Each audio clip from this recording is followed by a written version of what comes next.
यार ये ना स्टैंड तो कराना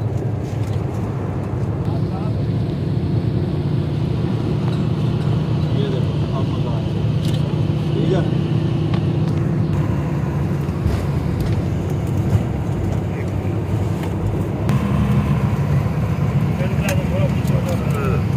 हाँ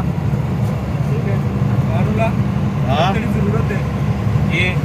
पैसे एक काम कर हाँ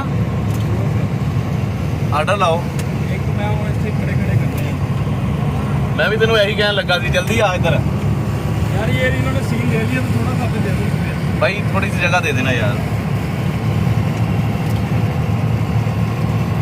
आ जाओ पहले आप